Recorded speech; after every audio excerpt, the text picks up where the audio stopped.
la evolución misma de la humanidad, una de las más importantes necesidades del hombre fue aprender a comunicarse entre sí.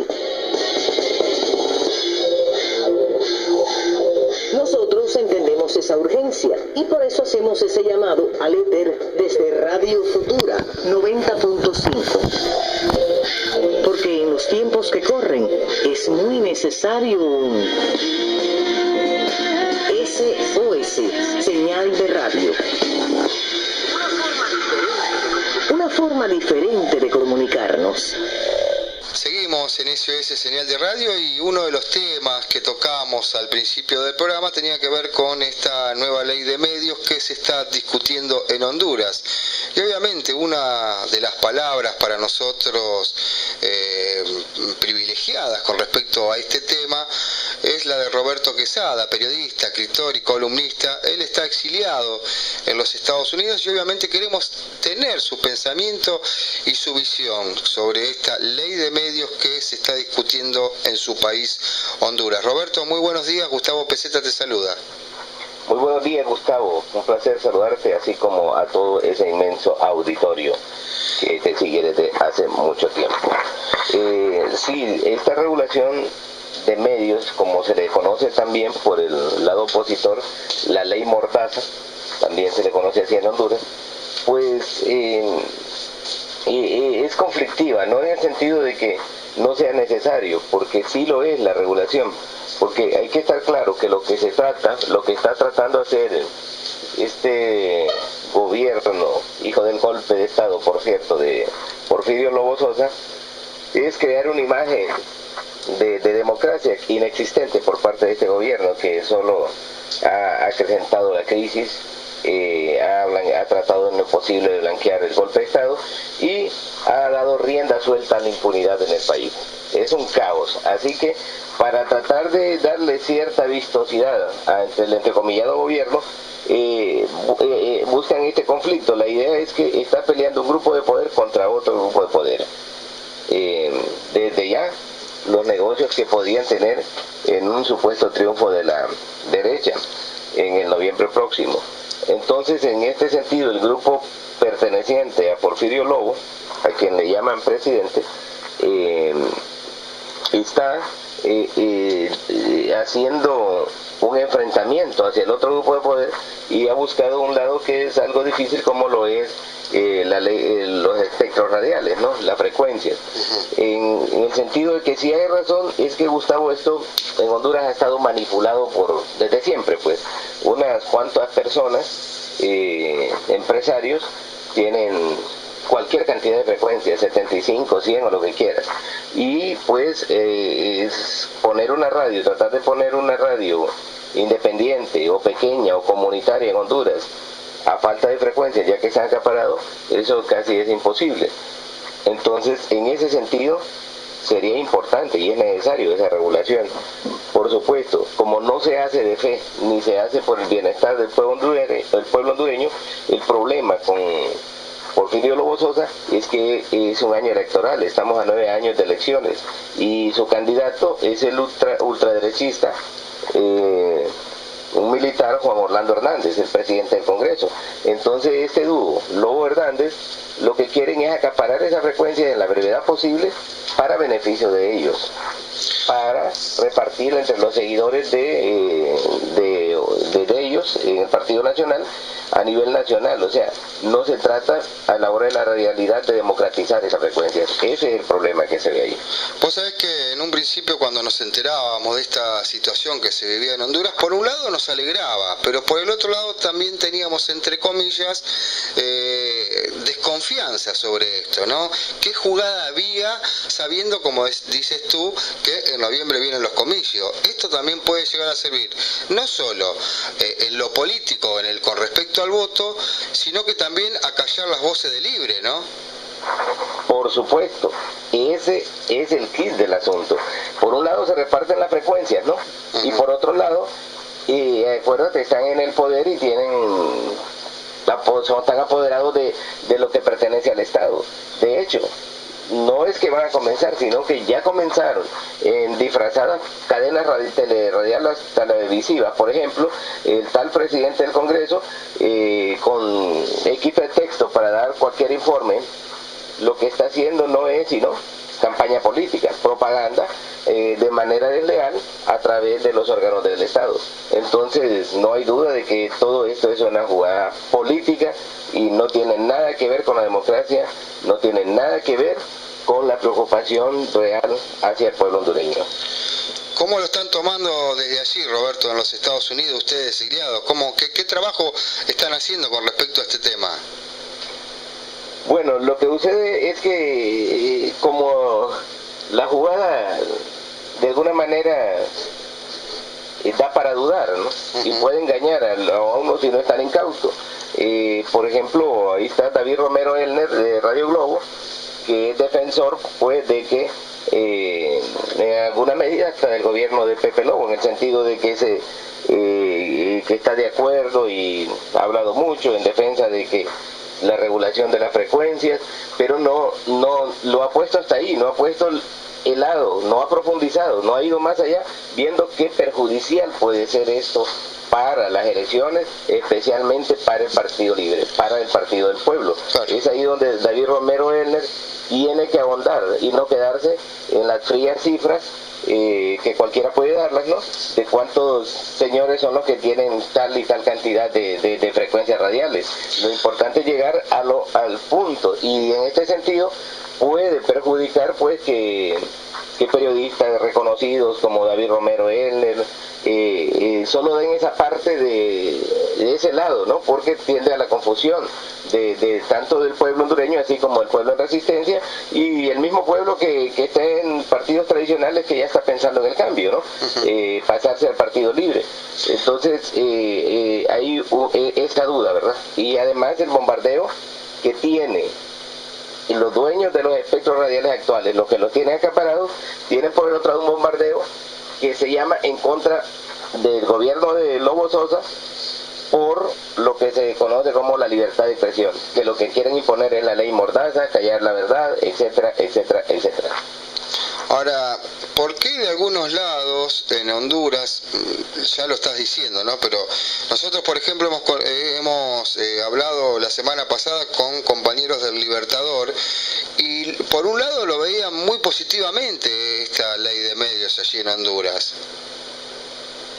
Sí, ese es el problema, porque Porfirio Lobo Sosa, como sabía de que el asunto es delicado, lo que hizo fue abrir las puertas, según él, para que se presentaran diferentes propuestas de qué hacer y todo eso, socializarla con el pueblo hondureño. La ley recibió algo que hizo Celibre sobre la libertad de expresión, pero a mí a veces me extraña con esos compañeros y he tenido algún intercambio epistolar con ellos, por ejemplo con el de Celibre, con Ojino Becerra, y les he dicho que hay que tener cuidado, pues ya va a finalizar el gobierno y no sabe, porque no se podían contar la cantidad de mentiras que ha hecho el gobierno de Porfirio Lobo y el propio Porfirio Lobo, sin ningún pudor, al pueblo hondureño. Nos ha engañado en todo tipo de cosas y mentido.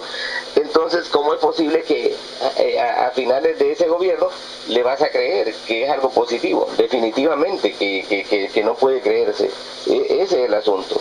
Por muy buenas intenciones que aparezcan, esas están disfrazadas. Al momento, tal como hizo y los antecedentes que tenemos con el Magisterio Nacional, lo llevó a reuniones, que esto, que otra reunión, que comisión de reunión, así le fue dando largas al asunto para no pagar, para tratar de privatizar, para neutralizar los sindicatos magisteriales, y es lo mismo que esto puede tratarse más bien de una gran trampa, que ojalá que los compañeros, yo les digo, hagan y apoyen en lo posible esto, siempre y cuando estén ojo avisor a que después no vayan a caer en un pantano del que no puedan salir. Roberto, 7 meses faltan para el mes de noviembre, que es la contienda electoral. ¿Qué trabajo están haciendo ustedes exiliados? Bueno, nosotros se nos conoce como el D19, o sea, Honduras tiene 18 departamentos. El D19 viene a ser todos los que vivimos fuera del país, no necesariamente en los Estados Unidos. Pero específicamente aquí en los Estados Unidos existe la coordinación del Partido Libre del D19 y esta coordinación tiene muchos colectivos a nivel nacional y cada vez se está juramentando más. Son colectivos que se está trabajando con el fin, pues, de apoyar en lo que sea posible a nuestro Partido Libre allá en Honduras, ¿no? ¿Ustedes votan? Perdóname. ¿Perdón? ¿Ustedes votan, digo? Los exiliados pueden votar, ¿no? Sí.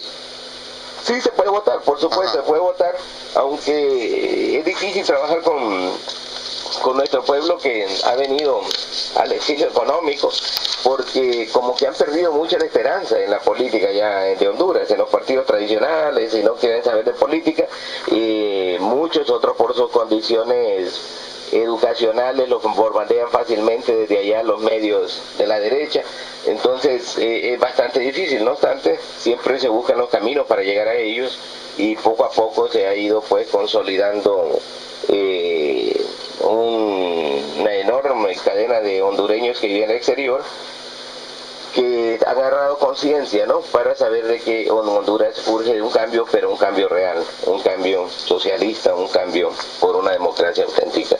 Entonces es todo este tipo de trabajo que se hace en apoyo directamente a la coordinación nacional del Partido Libre allá en Honduras. Bien, no has podido regresar todavía a Honduras, ¿no? Bueno, técnicamente uno puede regresar, también por allá tenemos en Argentina alguna gente exiliada, tenemos también a René Amador que está allá por España, y sí, técnicamente uno puede regresar, pero no sabe si podrá salir, ¿no? Porque con las amenazas que se ha tenido, uno no ha vivido por esta temporada en el país, no sabe dónde es más peligroso, qué hablar, qué decir, qué no. Bueno, esa circunstancia la viví yo en el pasado no tan lejano, muchos argentinos, muchos chilenos que yo conocí, y a veces es un riesgo pues tener que ir en estas circunstancias, así que yo prefiero, si no tengo una urgencia por ir, una emergencia, pues prefiero, mira, no es miedo a la muerte ni temor a eso, sino miedo a que maten al escritor, ¿no? Entonces, no, ni hablar. Mejor No. hay que tenerse cauteloso. No, ni hablar, la vida de uno vale mucho también, así que tampoco uno va a ser carne de cañón siempre. ¿Qué se dice, qué sabes de Nel Zelaya, Roberto? Bueno, el presidente Zelaya, porque tú sabes que eso de decir de presidente vitalicio se puede utilizar, como en Estados Unidos, el caso que a Clinton, todo el mundo le dice presidente Clinton. Sí, sí. Pues en Honduras una gran cantidad de personas le llamamos presidente a Mel Zelaya. Y Pepe a Porfirio Lobo. Es que es así, Zelaya nunca renunció. Así es, nunca renunció. Entonces, por eso le hago la aclaración. No, el presidente Zelaya se mantiene siempre activo, un hombre que trabaja día y noche, es querido por las multitudes, es el indiscutible líder hondureño. No tiene ni en ningún partido, ni en el mismo Frente Nacional de Resistencia Popular, ni en el mismo Partido Libre, o alguien con tanto carisma y que sea tan querido por su pueblo como lo es el presidente Manuel Zelaya, por el pueblo hondureño. Y esto pese, Gustavo, que hay que tener eso, que se ha gastado millones y millones y millones la derecha en bombardeos cotidianos contra el presidente Zelaya, de desprestigiarlo, de acusarlo de cosas que no es cierto, que nunca han tenido pruebas, que todo, pero ya la gente, a medida que se haya incrementado ese tipo de acusaciones, parece que la gente ha agarrado más conciencia de que todo ha sido una gran farsa, una gran mentira, y que muchos han recapacitado que tienen en el presidente Zelaya un verdadero y auténtico patriota, un verdadero líder. Por suerte puede ir la compañera, ¿no?, como candidata a presidenta. Por supuesto, y de hecho, doña Xiomara Castro, como le decimos nosotros, doña Xiomara, aunque es una mujer joven, pero así le conoce el pueblo hondureño, doña Xiomara se ha ganado con méritos propios ese lugar, esa representación del pueblo hondureño. Por supuesto que ayuda y apoya el hecho de que sea la esposa del presidente Zelaya, pero ella misma, enfrentándose a la oligarquía en las calles, en los medios que se lo permitían, en largas jornadas con el pueblo hondureño contra el golpe de Estado, dando discursos bajo el sol, su fortaleza, ¿no? De madre, de esposa, de mujer, de compatriota, pues la ha llevado a tener ese lugar que no lo pidió ella, ni se lo dio tampoco el presidente Zelaya. Públicamente, ¿sabe quién lo hizo? La gente le dijo, queremos que sea presidenta. Eso fue una jornada que se realizó, creo que allá por el Paraíso, en mi país, había una gran multitud que empezó a apoyarla que ella fuera para presidenta. Y de ahí nace la idea de que doña Xiomara entre como candidata presidencial. Bueno, qué importante todo esto, verdaderamente. Bueno, queríamos hablar contigo con respecto a este tema, ¿no? Esta ley de medios que se viene gestando. Nosotros también, como te repito, lo veíamos media sospechosa, teníamos nuestras dudas con respecto a que, bueno, sabemos que se viene un panorama electoral dentro de 7 meses, qué negociación o qué negociados podía llegar a esconder esta ley. Bueno, evidentemente hay opiniones encontradas. Algunos compañeros en Honduras, periodistas, nos dicen que lo ven con grandes ojos, que lo miran con esperanza, que tal vez sea así, ¿no? Porque por ahí uno honestamente cree que se hace una apertura distinta, pero que sabemos con todo lo que pasó en Honduras que debe haber otro trasfondo, que es el que vos también estás viendo desde el exilio, ¿no? Claro, es que es inaudito. ¿Cómo le vas a poder creer de que todo sea 100% transparente? No, eso no puede ser, Gustavo, y eso es bueno alertar a los compañeros, ¿no? Que no vayan a caer una vez más, ya como quien dice, de despedida. El régimen de Porfirio López les cante una tonadita de la mentira y del engaño. Eso no sería justo ya más para el pueblo hondureño. Por eso es que ahí debe estarse muy alerta, y yo no, en lo personal no le doy propaganda a eso, porque otra cosa, no puedes equiparar este asunto con lo que ocurrido y que está ocurriendo, por ejemplo, con el presidente Rafael Correa en Ecuador, porque sabemos que allá sí hay un real enfrentamiento entre el pueblo representado por Rafael Correa contra la oligarquía ecuatoriana. Eso es real, mientras que en Honduras no sabes lo que pueda suceder. Como puede ser positivo, puede ser peor y más perjudicial para el pueblo hondureño, para el Partido Libre. Sí, por ahí es posible que también se utilice esto para hacer un camino contrario a lo que puede ser en un futuro en un gobierno de Libre, ¿no? Que todos los medios estén en contra, o sea, que caigan en manos de los monopolios y que luego tenga que enfrentar el gobierno de Libre siendo uno perfilando el futuro de que gane las elecciones Xiomara Castro, tener a todos los medios en contra, ¿no? Por supuesto, porque ellos ven el enemigo o adversario, como le quiere llamar, político, ve la gran cantidad de hondureños y hondureñas que cada vez se suman más al Partido Libre. Entonces, si no pueden ganar, ellos tienen que apostarle a cómo torpedear, ¿no? Aún ya estando en el poder el Partido Libre. Y en este sentido se hace conciencia en Honduras también de que no debe ganar solo la presidencia de Xiomara, sino el mayor número de diputados, porque si no, son capaces desde ya estar preparando este tipo de cosas, o golpes técnicos como lo sucedido en Paraguay, o desprestigiar sencillamente porque no tenga el gobierno capacidad de respuesta, porque en todo caso se va a agarrar un gobierno bastante en crisis, porque Lobo Sosa y este tal Juan Orlando Hernández tienen ese país en quiebra, bueno, con lo conocido casi a la venta, con lo que se conoce como la ciudad modelo. Así que es probable que si no es para este periodo preelecciones, sea posterior a elecciones que se tenga gato encerrado con eso de las regulaciones de telecomunicaciones. Bien, Roberto, desde ya agradecido por la atención, por el contacto, y bueno, vamos a seguir comunicándonos. Muchas gracias, Gustavo, un saludo para tu gran auditorio y bueno, estamos siempre a la orden. Hasta luego. Bien, Roberto Quesada, él es periodista, escritor, columnista de medios gráficos del mundo y también de Honduras, charlando con nosotros con esta nueva regulación de ley de medios que se quiere hacer en Honduras, que para nosotros venimos diciendo que es sospechosa. Ya lo habíamos hablado con compañeros del diario El Libertador, que lo ven con buen ojo, pero bueno, hay que estar atentos, hay que tener los ojos bien abiertos y seguir este proceso que se está dando en Honduras. Seguimos con más SOS Señal de Radio. Desde las ciudad de La Plata, usted está sintonizando SOS Señal de Radio por Radio Futura 90.5, emisora comunitaria.